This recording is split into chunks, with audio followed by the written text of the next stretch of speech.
Sebentar ya, saya setting kamera dulu.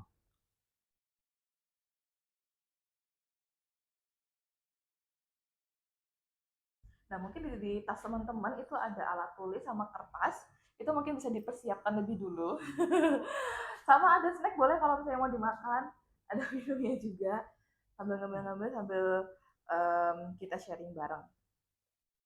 Boleh. Karena nanti akan kepake banget nih alat tulisnya. Hmm.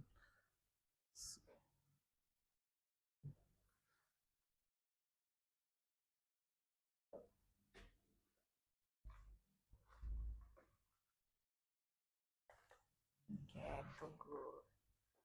Nah, itu teman-teman bisa dipakai buat taruh HP. Jadi itu phone holder dari kami karena materinya lewat Karena sudah materinya dikirimkan lewat HP, jadi itu HP-nya bisa banget dipakai buat phone holder. Jadi nggak harus bolak-balik megangin. Kalau saya mau bertanya atau apa, bisa langsung. Oke, sudah? oke, sip. Oke. Silakan. Maaf saya sambil berdiri sama nanti saya izin untuk saya tinggal sebentar. Oke, silakan. Ya.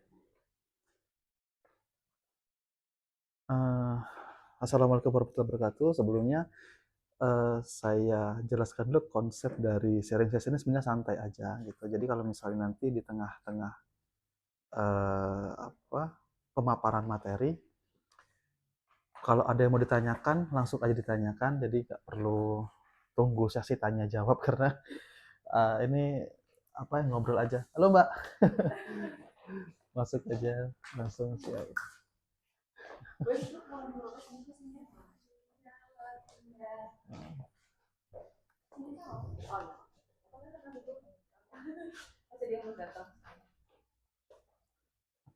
Begitu ya. Jadi nanti kalau di tengah materi ada yang mau tanya langsung aja ditanya. Sebelumnya perkenalkan saya Tama. Saya CEO dari Rumah Belajar Adinata. Rumah Belajar Adinata itu adalah tempat uh, belajar untuk sebenarnya konsepnya adalah bimbel tapi dengan konsep belajar yang lebih santai. Jadi orientasinya adalah pada si murid bukan pada kurikulum pembelajaran di sekolah. Gitu. Nah, sebelum kita masuk ke materinya, gitu, saya mau tanya dulu teman-teman dari mana aja nih? Boleh berkenalan dulu, biar teman-teman yang lain juga tahu gitu ya.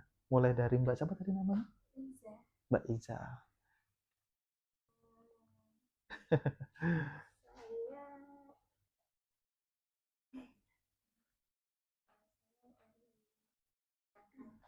Oh dari Jakarta. Mm-mm. Oh gitu. Tadi katanya dari ini Mama ya. Nah Mama itu boleh pakai ini. Iya. Jadi kalau Mama itu usahanya apa di rumah? Mama itu usahanya ada konseling, Konseling apa Mbak? ya terus ada kayak event organizer juga, Oh. ya terus masih banyak lagi. Oh iya. Oke. Selanjutnya Mbak. Oke, baik, terima kasih. Aku biasa dipanggil Enda dari Universitas Tidar. Sekarang ini Oh. lagi magang di tempatnya mamahnya, jadi disuruh nganterin. Oh iya. Gitu. Di Untip jurusan apa Mbak? Manajemen, Mas. Ya, Manajemen. manajemen. Oh iya iya. Halo semua, kenalin aku Arum. Aku juga dari Universitas Tidar, Prodi Ilmu Komunikasi. Aku rumahnya ada di Bogeman, Wetan. Kalau usaha atau ketertarikan dengan copywriting ini karena apa? Karena aku dari dulu jujur tertarik sama nulis-nulis gitu sih Mas, Oh lumayan gitu. tertarik sama nulis-nulis dan juga kan aku ada PR writing gitu. Jadi kayak ya ini buat nambah-nambah ilmunya aku gitu. Siap siap semoga nambah. Iya. Semoga Mbak. Oke. Halo semuanya, kenalin nama aku Rosa. Aku sama kayak Arum dari Universitas Tidar, Ilmu Komunikasi. Mau komunikasi juga. Asalnya ya, asalnya dari Kelasan Bandungan. Oh iya. Mbak. Oke. Oke, terima kasih. Nama saya Wianjar Musikarani, saya dari Dalam Wetan Space. Itu creative space itu Creative space. di Mungkit. Kalau Itu ini aja. ya, kalau event organizer tadi ya, itu bisa Mbak ya? Oh, bisa, besok ke sana aja. Gitu. Oke, terima kasih. Nah, sebenarnya copywriting itu adalah betul seni untuk seni menulis, tapi penulisannya lebih tertuju pada menarik orang untuk melakukan suatu tindakan. Eh, kalau kalau PR tadi ininya apa Mbak? Fokusnya di mana? Lebih ke membangun branding kita. Membangun branding ya. Kalau di copywriting, nah itu dekat tuh dengan membangun branding juga karena untuk apa namanya membujuk orang untuk tertarik pada apa yang kita punya. Kalau dalam hal ini perdagangan, ya mungkin dengan produk gitu ya, atau dengan usaha kita gitu.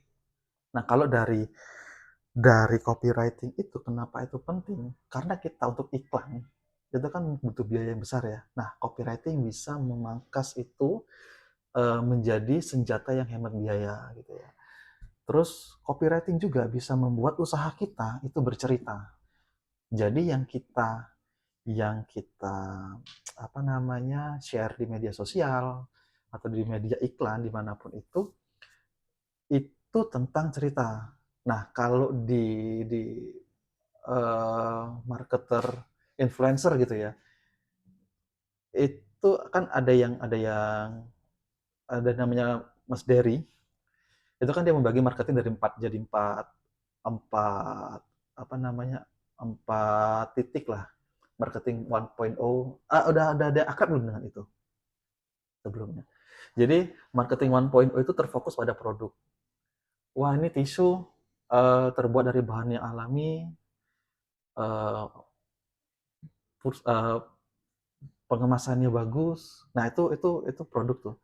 Tapi kalau yang marketing 2.0 itu lebih terfokus pada habitnya manusia. Jadi kalau misalnya kita mau mempromosikan tisu, eh,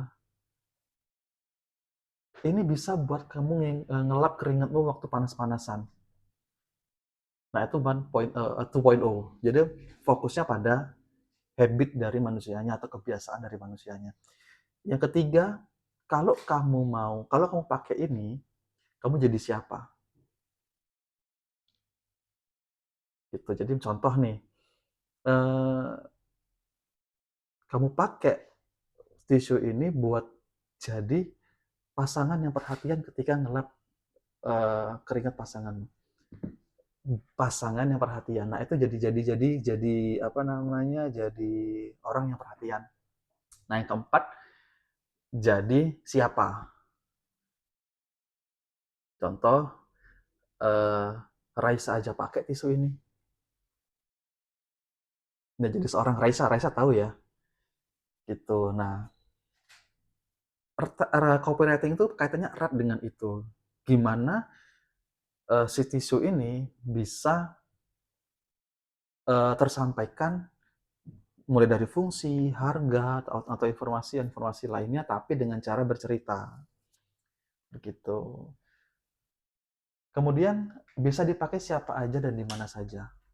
Copywriting adalah prinsip, bukan cuma sekedar teori.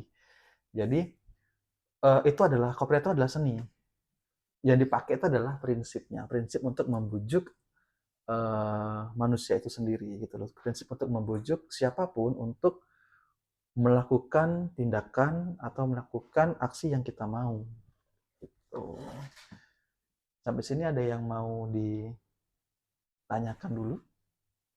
Nggak apa-apa, langsung aja.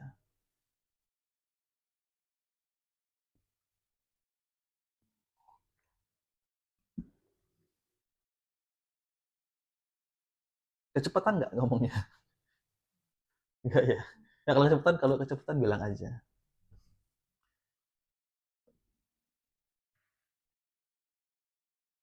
Oke ya.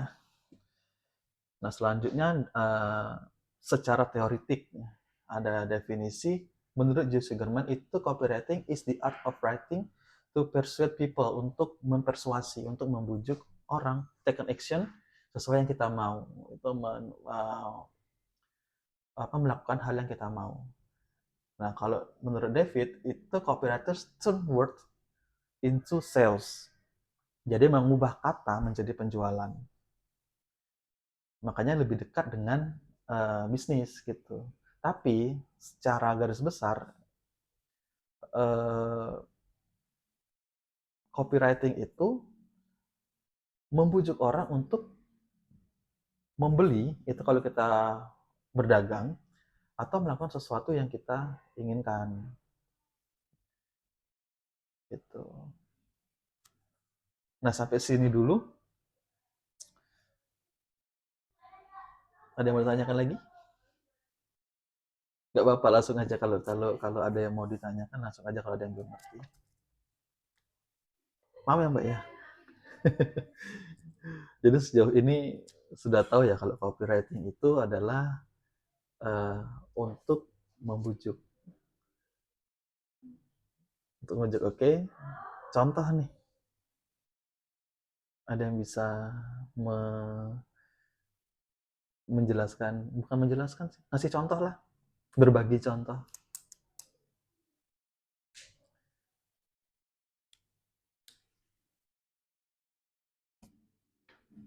Mbak, bisa? Kalau mama promo itu biasanya kayak gimana?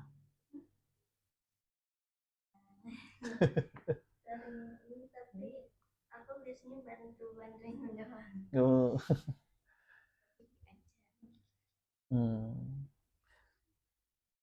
Nah, kalau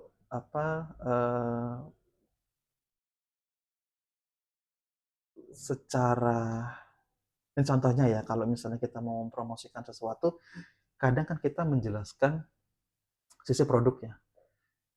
Dibeli kakak, ini dari dari bahan yang alami, dikemas dengan higienis segala macam, kan gitu tuh. Biasanya kan rata-rata kan kayak gitu. Apalagi kalau misalnya di TikTok gitu, TikTok Live, kan selalu gitu, selalu menjelaskan detail produknya. Tapi kalau dengan copywriting, ini kalau di situ contohnya adalah buku parenting ya. Kalau yang biasa itu buku cerita ini berisi cerita bergambar. Itu kan produk tuh. Biasa digunakan untuk mendongeng sebelum tidur. Buku ini memiliki gambar yang lucu dan isi cerita yang mendidik. Cocok untuk anak-anak di rumah. Buku ini tersedia untuk dibeli. Nah, ini kan cuman menjelaskan dari si buku itu aja. Tapi kalau dengan copywriting, itu akan menyentuh sisi emosionalnya. Anak susah tidur tanpa gadget. Ini kan sesuatu yang problematik. Kalau yang udah berkeluarga, oke, anak susah tidur tanpa gadget. Buku cerita bergambar ini bikin si kecil betah. Nah, betah ini kan marketing 2.0 tadi, betah ini kan habit. Sama kayak kita betah nontonin HP gitu ya. Betah scrolling HP gitu. Nah, sama kayak gitu juga. Cerita penuh pesan moral, gambar lucu bikin bonding, bikin hubungan orang tua dan anak makin hangat. Yang disorotkan adalah efeknya, dampaknya. Bukan cuma sekedar menjelaskan si buku ini aja. Order sekarang pun stok terbatas. Itu punya sisi urgensitas. Jadi kalau nggak order sekarang ya kehabisan. Kamu nggak akan merasakan manfaat dari buku ini, nggak bisa bikin bonding orang tua makin hangat. Gitu. Nah, itu fungsi dari copywriting. Membujuk dengan halus agar orang mau meliriklah produk yang kita punya gitu. Karena selanjutnya prinsip copywriting itu membujuk manusia. Yang dimainkan adalah emosi dan logika. Kalau di sini orang sering berpikir aku